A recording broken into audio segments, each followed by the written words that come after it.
Bonjour à tous. Et en plus de toutes ces ressources sur la toile et pas uniquement dont je vous ai parlé précédemment, j'aurais voulu vous conseiller de ne pas négliger, parce que on sait jamais, on peut y trouver son bonheur. Alors d'une part les revues, magazines, etc. de loisirs numériques ou juste informatiques, français ou étrangers, alors qui sont foisonnantes de partout, du plus pro au plus iconoclaste, on va dire. Perso, un temps, j'ai été un adepte de MO Magazine et de l'ordinateur individuel, plus quelques autres dont je ne me souviens pas, mais bon. Donc c'est pas un Master 2, mais ça peut aider.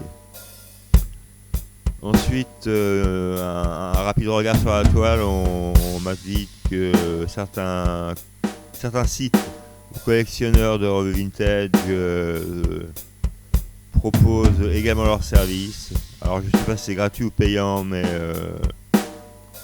on peut trouver des vieilles choses pour les amateurs de vieilles choses et même pour se documenter toujours un peu plus.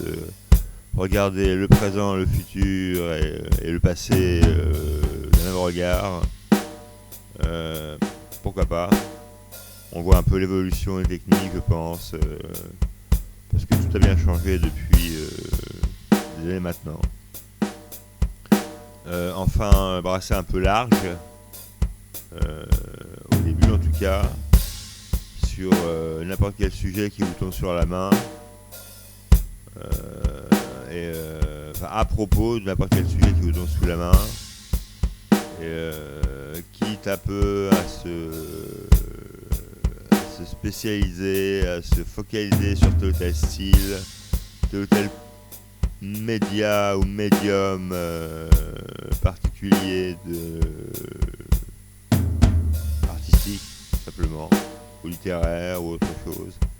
Quelques ressources, quelques livres, quelques auteurs, quelques éditeurs, peu importe.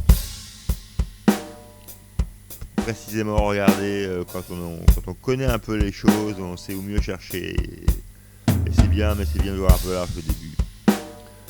Enfin, personnellement, j'ai jamais pu trouver de formation technique ou technologique concernant ces sujets-là, de musique, bouquins et que sais-je encore. Ou sur l'informatique en général après mes études supérieures. Mais bon, personne ne vous empêche de tenter votre chance. Elle vous sourira peut-être. Le projet était l'AFPA. J'ai essayé l'AFPA, j'ai essayé la NPE, Pôle emploi, Cap emploi. Cap emploi étant un genre de service à cette époque-là qui s'occupait des personnes handicapées. Et je crois que vous l'avoir rappelé un peu au début, on m'a proposé tableur et traitement de texte, quoi. J'ai un peu de traitement de texte et pas tellement de tableur, parce que c'était pas vraiment ce que je recherchais, c'est même pas du tout ce que je recherchais. Voilà. En plus en auto-formation, c'est-à-dire que bon, on est une grande salle comme ça, on tape sur des ordi et il y a une fille qui vient vérifier derrière et ça marche pas. Voilà. Bon. Sinon, écoutez, bye bye, ciao, bonsoir. Et quoi d'autre? On ne sera pas sans se revoir. Et bonne chance à vous, good luck. Et, merci beaucoup de votre attention. A très bientôt, au revoir. Bis à l'œil. Comme disait Mark Zuckerberg et je sais plus lequel. Merci beaucoup. Au revoir.